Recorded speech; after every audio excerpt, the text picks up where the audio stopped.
This is really scary government censorship of online speech, and it jeopardizes public access to vital healthcare information. But also, we just shouldn't have a government that censors what we say online.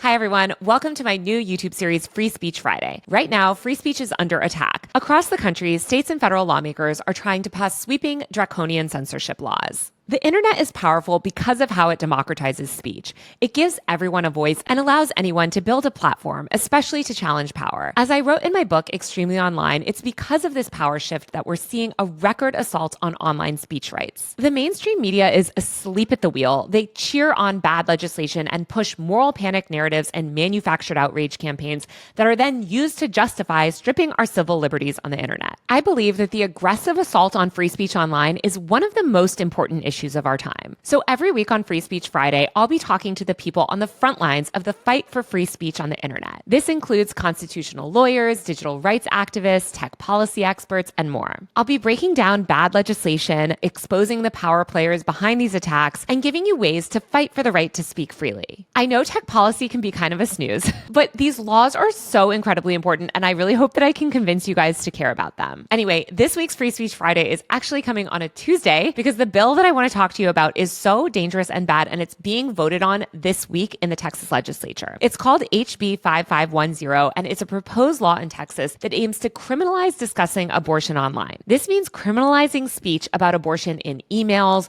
on websites, in social media posts, and even private messages. The proposed law is so dangerous for so many reasons that we're going to get into today. And to help me break it all down, I have here with me Jennifer Pinsof, senior staff attorney at the Electronic Frontier Foundation, a nonprofit that fights for digital civil liberties. She's been tracking this bill and sounding the alarm on what it could mean for free speech online. Jennifer, welcome. Thanks for having me, Taylor. Okay, so first of all, I want to start off, of course, before we begin by saying nothing that you say here on this episode is legal advice. You are a lawyer, but you're just helping us break down this crazy bill. Can you tell me a little bit about what is in this bill? How does it work and what does it do? This is another attempt of Texas legislators to try and stop access to abortion pills, which is the most commonly used safe and effective means of abortion today, especially in states like Texas that have banned access to abortion. One way that they're doing this in this bill is to try to control the information that Texas residents have access to online, right? So if you can't find information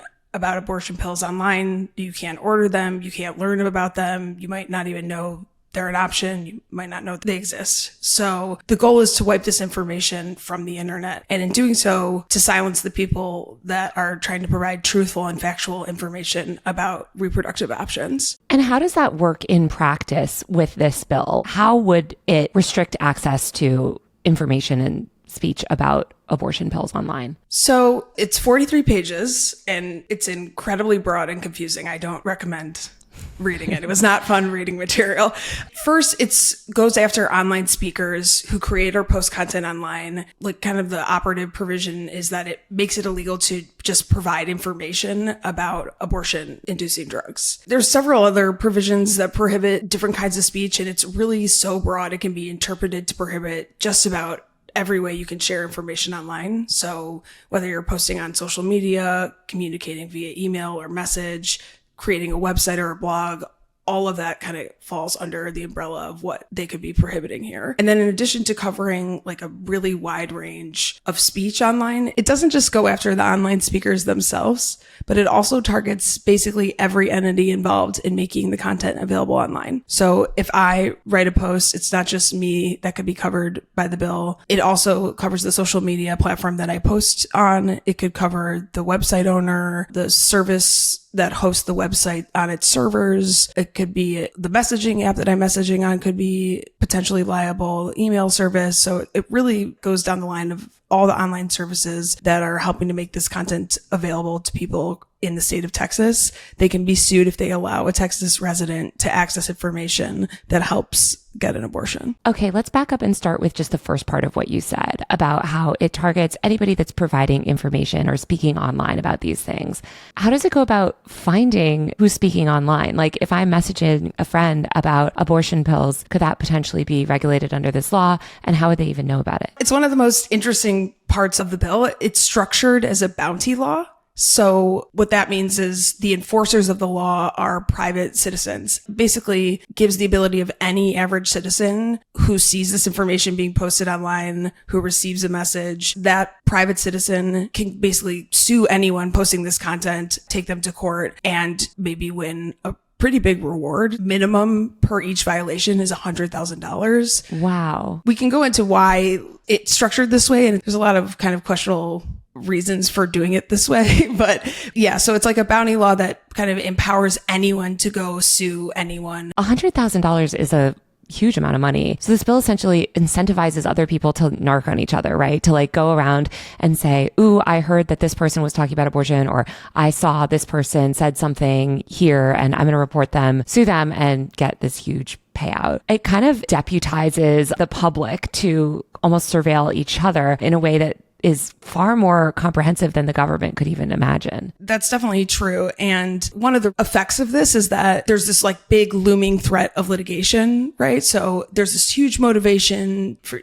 bounty hunters or these private citizens to find people and take them to court. So there's this threat of litigation that's looming over people, and that is intended to and will chill the speech, right? If you know that anyone can narc on you and you could potentially be dragged into court and have to defend a lawsuit, then you're less likely to provide this crucial healthcare information. I mean, you could exchange an email or have an online discussion about abortion, and maybe the person that you are chatting with forwards that email or screenshots that text, or you make a social media post and suddenly you could be liable. That's true. And in addition to that, it could also just be a stranger. Normally in lawsuits, the plaintiff, the person bringing the lawsuit, has to be like directly harmed and affected. In this situation with the bounty law, it could be a random stranger who has no relation to the person posting or the service that's involved, and they're not really experiencing direct harm in the way that we typically think about what it means to be harmed. So it really opens up who can get into court. Basically, anybody can sue you, right? Under this law. Anyone can sue you except the government, right? So right.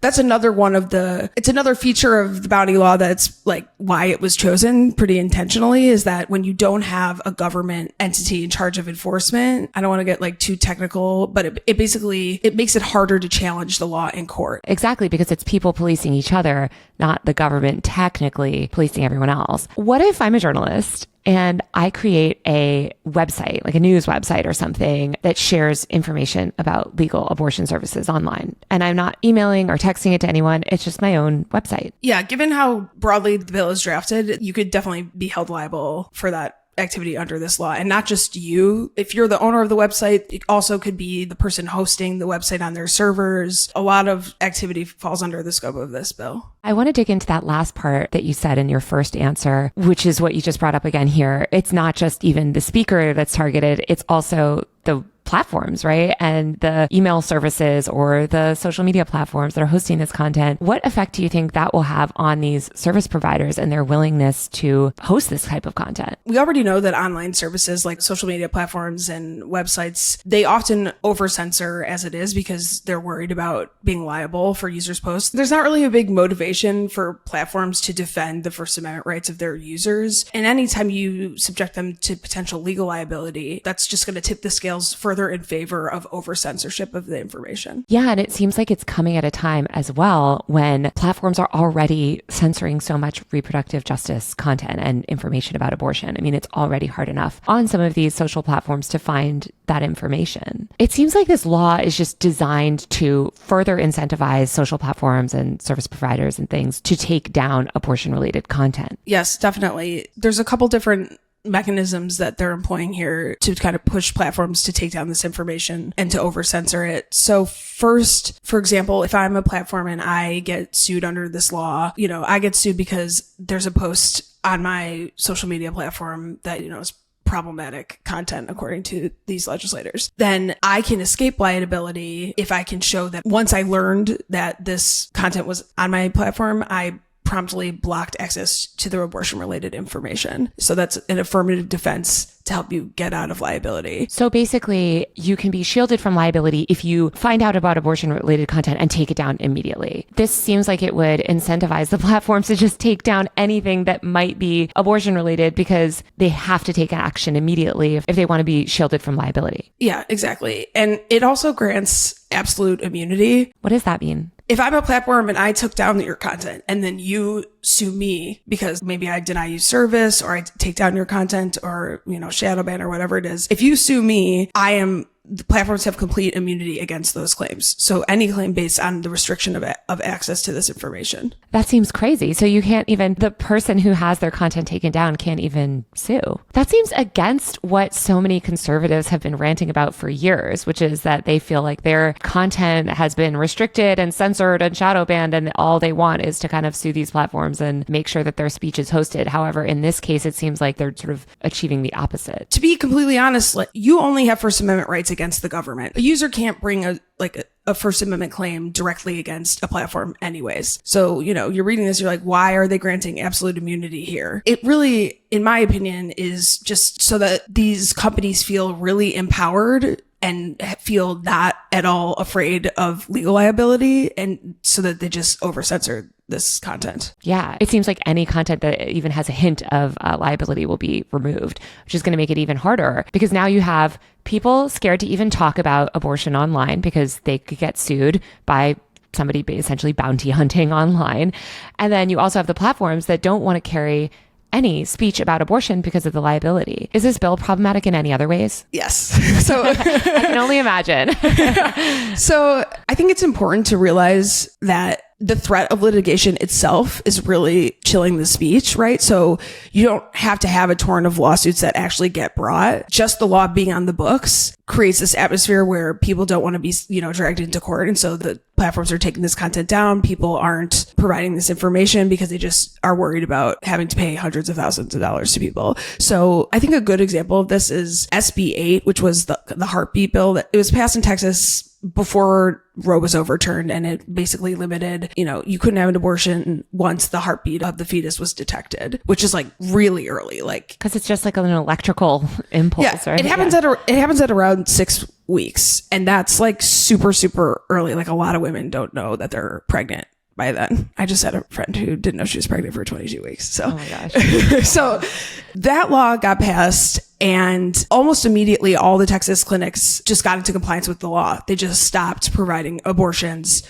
after 6 weeks, which is most abortions. So there wasn't this torrent of lawsuits being brought by bounty hunters, suing people that was the reason that people were scared and got into compliance. It was really just a law being on the books that chilled people's right to get an abortion. They just got into compliance with the law, and the legislators achieved their goal just by having it on the books. There were not a lot of lawsuits actually brought under that law, but that didn't matter. Yeah, I think that's such an important point, that you don't even need these lawsuits to necessarily happen, or only one or two even has to happen and go through, and somebody gets charged, or is liable for hundreds of thousands of dollars. That creates a massive chilling effect. I mean, I certainly, if I realized that speaking about abortion in any capacity online, providing accurate information about abortion pills or something could put me on the line for hundreds of thousands of dollars in, legal liability, yeah, I would just not speak about it ever. And I think especially when you're thinking of people in a vulnerable position, maybe people that want abortions, maybe they have an unintended pregnancy. Some of them are in dangerous situations, right? Or they're in abusive situations and they don't want to even take that chance because, again, that could destroy your life. Okay, so Jennifer, are there any other big problems with this law? There's a lot. So Texas is working really hard here to shield this unconstitutional law from being challenged in court in a lot of crazy ways. So in 3 different times in the bill, they write that you can't construe this to prohibit speech or conduct protected by the First Amendment. Right? They're really saying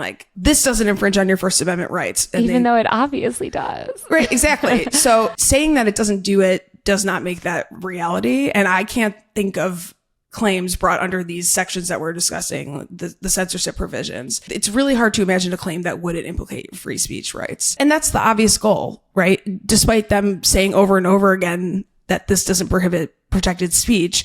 The goal is to restrict information related to abortion online. Why are they putting that there? It's really just something they can wave to in court and say, no, we're not violating the First Amendment. Look, we say it. We don't say it once. We literally say it 3 times.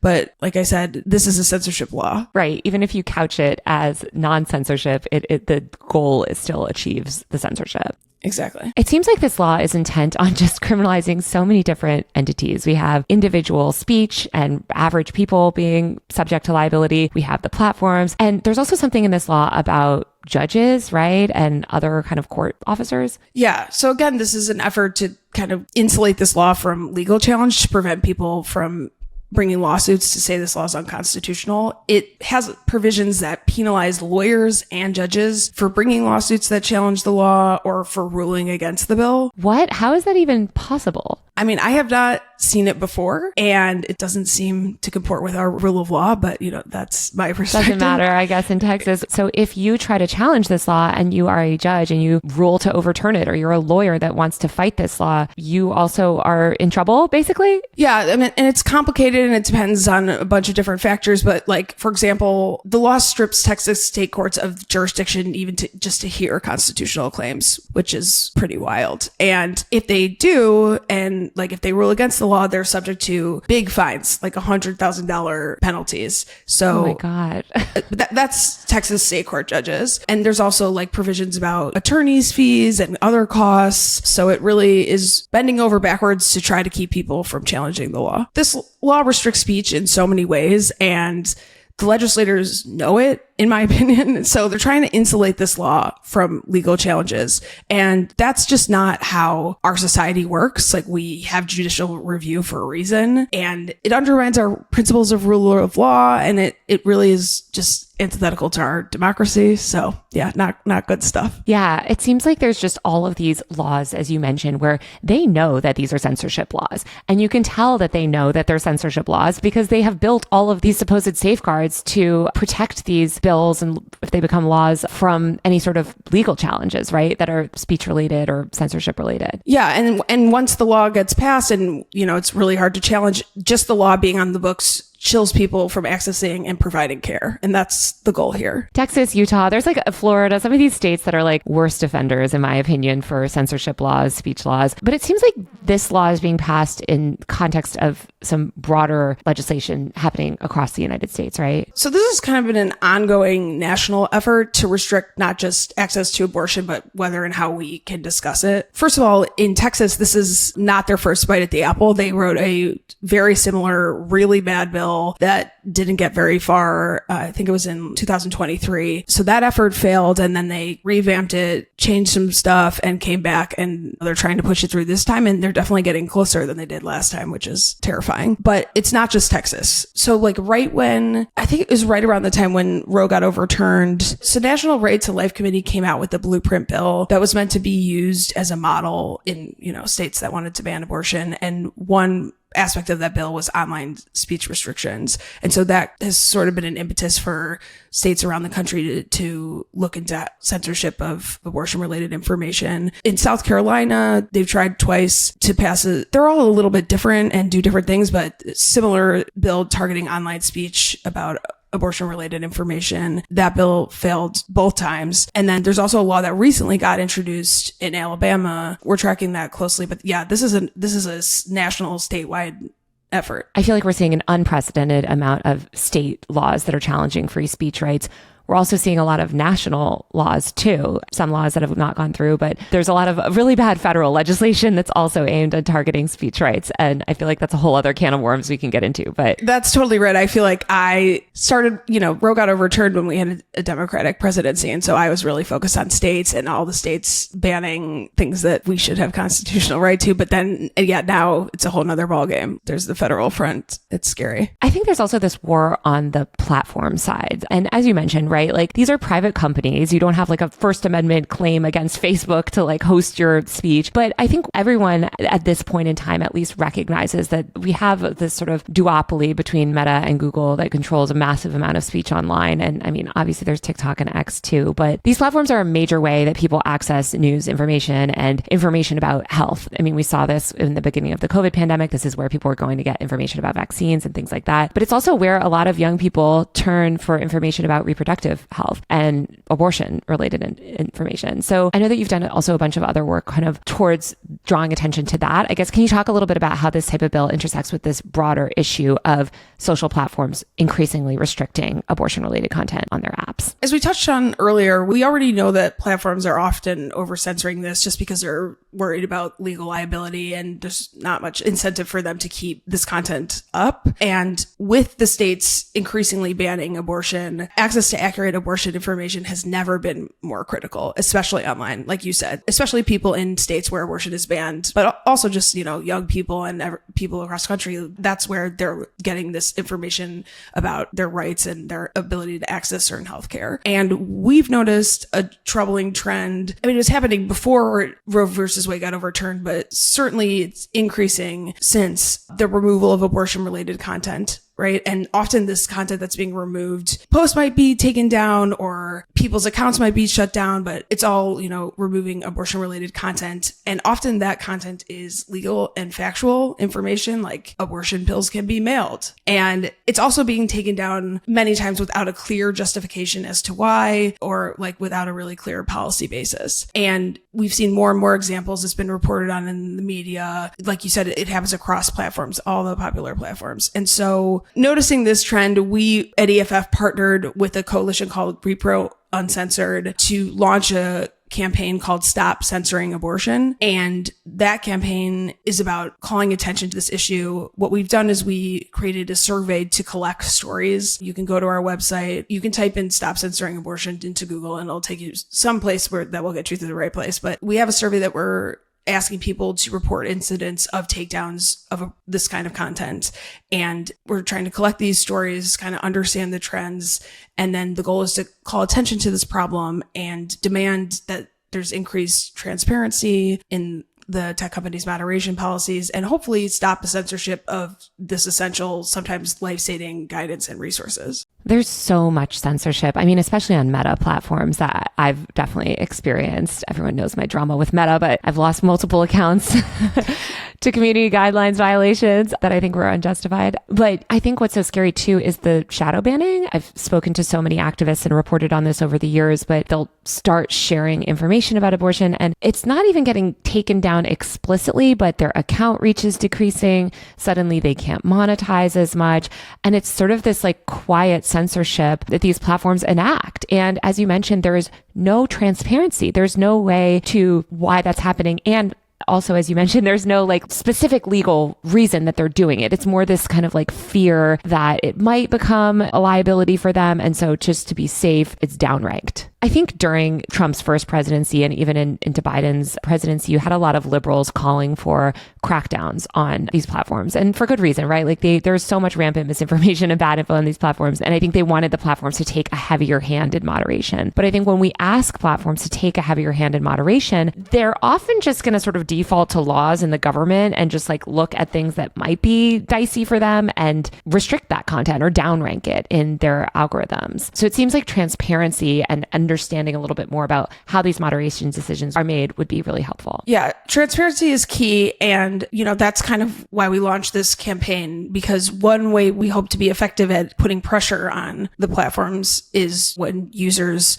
come together and activists come together and point out these problems and talk about it in the media and put it in the public square and really push for some change. So that's hopefully something that we can accomplish. I'm sure there's some people out there listening that are like, well, abortion's not at the top of my list. There's a lot of other rights we're losing right now. And I don't live in Texas, so why should I care about this law? Yeah, so I think there's a lot of reasons why people should care about this law. First of all, Texas is often a blueprint in this area for other states. So if Texas is able to successfully pass a bill like HB 5510, then other states will likely follow. And as you pointed out, maybe the federal government will take it as a sign that they should try to pass something like this too. So that's one reason. And another is that the internet doesn't stop at state lines. And the idea that you could just censor speech to Texans and not to everyone else in the country or in the world is kind of unrealistic. So if the effect of this bill is to take down abortion-related content, that's going to be taken down for everyone and not just people in Texas. One of our EFF's law students was reviewing this bill for me, and she messaged me like, this is some China level internet control. And I think that like really nails it on the head. Like, this is really scary government censorship of online speech, and it jeopardizes public access to vital healthcare information. But also, like, we just shouldn't have a government that censors what we say online.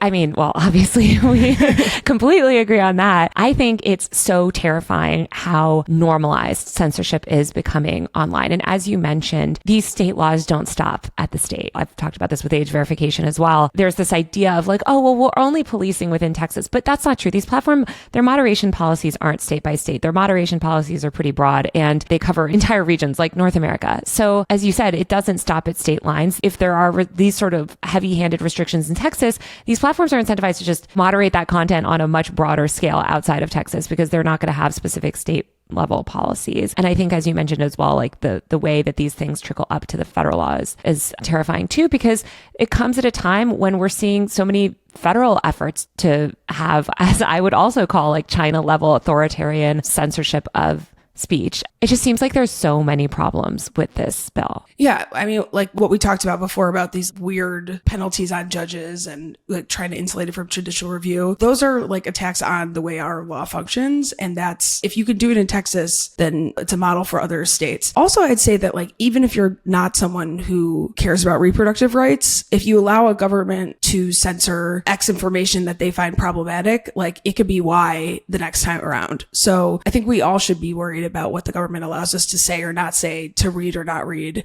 when it comes to online speech. So I really think that like, if this is passed, it will affect you, even if you're not a Texas resident, even if you don't care about reproductive rights. I think it has big implications for the country. So I think we've talked about so many of the free speech implications with this bill and the censorship that it would bring and all of the horrible things in terms of digital rights and online speech. But we should note that there are actually a lot of other problems with this bill that have to do directly with abortion and setting pretty scary precedents around abortion related stuff. And so in the show notes, I'm going to link to some stuff that other journalists, including Jessica Valenti, have written about the actual abortion stuff if you want to read any of that. So Jennifer, what can people that have listened to this podcast episode, hate this law as much as we do about it? If you're a Texas resident, you should fight this bill from passing. And if you're not a Texas resident, you should tell your friends in Texas to fight this bill from passing. And you should also, like we've been talking about, this is something that could very well be a blueprint for other states and for the federal government. So being vigilant about paying attention to your state legislature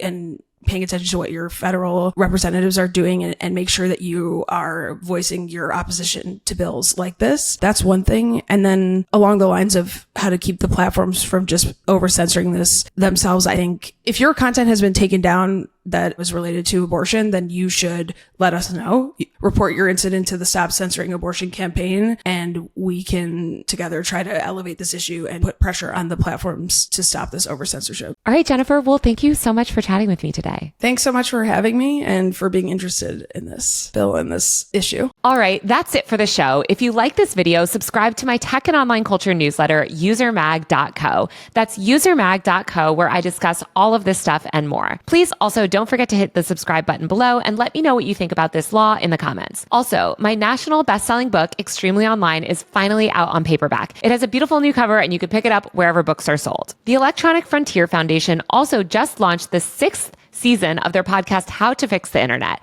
They've got a great episode out right now with Kate Bertash of the Digital Defense Fund, which provides digital security evaluations, staff trainings, resources, and software for abortion access to bodily autonomy groups. Digital autonomy and bodily autonomy are two sides of the same coin, so definitely take a listen to that podcast as well. Thanks for watching and see you next week.